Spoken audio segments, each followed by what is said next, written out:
ನಮ್ಮ ಕೃಷ್ಣ ಇರ್ಬೋದು, ಮತ್ತೆ ದೊಡ್ಡಮಾನೂರು ವೆಂಕಟೇಶು, ಮಾರುತಿ, ನಮ್ಮ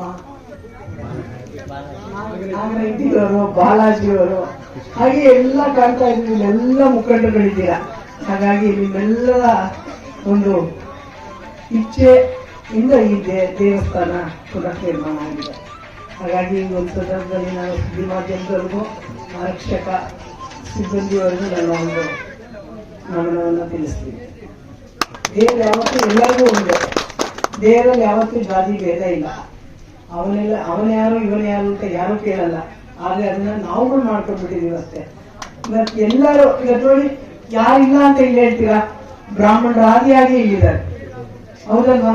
ಇಲ್ಲಿ ಜಾತಿ ಭೇದ ಇಲ್ಲ ದೇವರಲ್ಲಿ. ಹಾಗಾಗಿ ದೇವರನ್ನ ಯಾವತ್ತೂ ನಾವು ನಂಬೋಣ, ಒಳ್ಳೆ ಕೆಲಸ ಮಾಡೋದಕ್ಕೆ. ದೇವರಿದ್ದಾರೆ ಅಂದಾಗ ನಮ್ಗೆ ಒಂದು ಶಕ್ತಿ ಇರುತ್ತೆ. ಏನಂದ್ರೆ ನಾವು ಕೆಟ್ಟದ್ದು ಮಾಡಿದ್ರೆ ನಾವು ನೋಡ್ತಾ ಇರ್ತಾರೆ. ಹಾಗಾಗಿ ನಾವು ಒಳ್ಳೆಯದನ್ನ ಮಾಡೋಣ.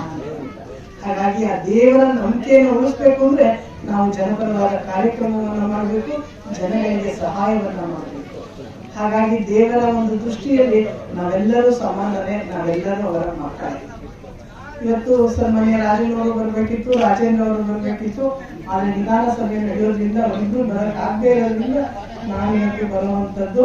ಮತ್ತೆ ನನ್ನ ಸೌಭಾಗ್ಯ ಅನ್ಕೊಳ್ತೀನಿ. ಯಾಕೆಂದ್ರೆ ಮಾಂಗಲ್ಯವನ್ನ ನೀವು ನನ್ನ ಕೈಯಲ್ಲಿ ಕೊಟ್ಟು ದೇವತೆಗೆ ಅರ್ಪಣೆ ಮಾಡುವಂತದ್ದನ್ನ ಮಾಡಿದ್ದೀರ.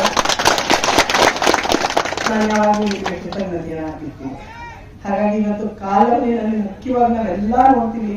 ಕಾಲೋನಿ ಅಂದ ತಕ್ಷಣ ಒಂದ್ಸರಿ ಎಲ್ಲರೂ ಮೂಗು ಮುರಿತಾರೆ, ನೈರ್ಮಲ್ಯ ಅಂತ.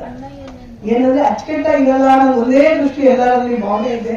ಆದ್ರೆ ಇವತ್ತು ನೀವೆಲ್ಲರೂ ಅದನ್ನ ತೊಡೆದು ಹಾಕ್ಬೇಕು. ಏನ್ ಎಲ್ಲರಿಗೂ ನಾವು ಸರಿಸಮವಾಗಿದ್ದೀವಿ ಅನ್ನೋದ್ರಲ್ಲಿ ಇವತ್ತು ಯಾರ ಹೊಟ್ಟೆಗೆ ಯಾರ ಬಟ್ಟೆಗೆ ಯಾರು ಕೊಡಲ್ಲ. ನಾವು ದುಡಿದ್ರೆ ನಮ್ಮ ಹೊಟ್ಟೆ ತಿನ್ನೋದು. ಹಾಗಾಗಿ ಇವತ್ತು ನಾವು ನೈರ್ಮಲ್ಯವನ್ನ ಕಾಪಾಡುವಂತ ಶುಚಿತ್ವವನ್ನು ಒಂದು ರೀತಿಯಲ್ಲಿ ಇರಬೇಕು. ಮತ್ತೆ ನಮ್ಮ ಕೆ.ವಿ. ವೆಂಕಟೇಶ್ ಹೇಳಿದಂಗೆ ದೇವಸ್ಥಾನ, ಇದಕ್ಕೆ ಮತ್ತೊಮ್ಮೆ ಪೂಜಾರು ನೀವು ಯಾವಾಗಲಾದ್ರೂ ಕರೆದಾಗ ಆಗಮಿಕರು ಬರ್ತಾರೆ. ಆದ್ರೆ ನೀವು ದಿನನಿತ್ಯ ನೀವಿರ್ತೀರಾ. ಹಾಗಾಗಿ ಮಂಗಳವಾರ ಶುಕ್ರವಾರ ಏನು ದೇವಿಗೆ ನೀವು ಪೂಜೆಯನ್ನ ಸಲ್ಲಿಸ್ತೀರಾ, ಖಂಡಿತವಾಗ್ಲೂ ಶುಚಿತ್ವವನ್ನ ಕಾಪಾಡಿ ದೇವಿಯನ್ನ ಅದೇ ಸ್ಥಿತಿನಲ್ಲಿ ಇಟ್ಟರೆ ಎಲ್ಲರಿಗೂ ಒಂದು ಸೌಭಾಗ್ಯ ಅಂತ ಹೇಳ್ತಾ, ಇವತ್ತು ನಾವೆಲ್ಲ ಏನೇ ಇರ್ಲಿ, ಹಿಂದಿನ ಕಟ್ಟುಪಾಡು ಯಾವುದೇ ಇದ್ರು ನಾವು ಮಕ್ಕಳಿಗೆ ವಿದ್ಯಾವಂತನ ಮಾಡಿದ್ರೆ ಇವನ್ನೆಲ್ಲ ಮೆಟ್ಟಿ ನಾವು ಮುಂದೆ ಬಂದು ಎಲ್ಲರೂ ಸರಿ ಸಮಾನರು ಅಂತ ತೋರಿಸ್ಕೋಬಹುದು.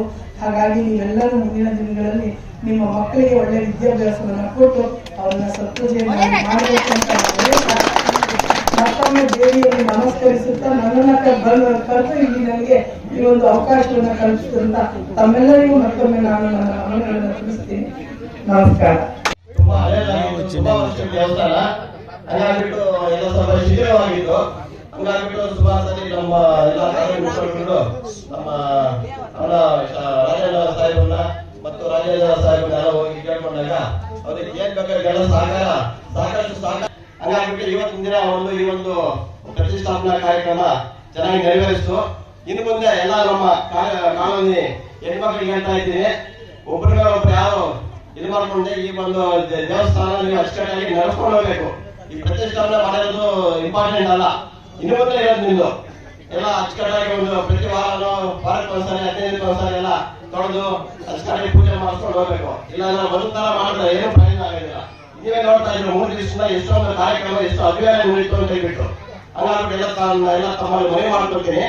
ಅಚ್ಚುಕಟ್ಟಾಗಿ ಇನ್ಮೇಲೆ ಒಂದು ದೇವತಾ ಕಾರ್ಯವನ್ನು ನೀವು ಅಚ್ಚುಕಟ್ಟಾಗಿ ನಡ್ಕೊಂಡು ಹೋಗ್ಬೇಕು ಅಂತ ಹೇಳ್ಬಿಟ್ಟು ಎಲ್ಲ ಮನವಿ ಮಾಡಿಕೊಂಡು ಈ ಒಂದು ಕಟ್ಟಕ್ಕೆ ಕೂಡ ನಮ್ಮ ಸಹಕಾರ ಸಚಿವರಾದಂಥ ನಮ್ಮ ರಾಜೇಂದ್ರ ಅವರು ಅವರ ಒಂದು ಸಹಕಾರ ಕೂಡ ಈ ಒಂದು ದೇವಸ್ಥಾನಕ್ಕೆ ಒಂದು ಇರುತ್ತದೆ. ಅವ್ರಿಗೂ ಸಹ ಈ ಒಂದು ಸಂದರ್ಭದಲ್ಲಿ ಅವ್ರಿಗೂ ದೇವರು ಗಣ್ಯರ ಮಾರಮ್ಮ ಒಳ್ಳೇದು ಮಾಡಲಿ.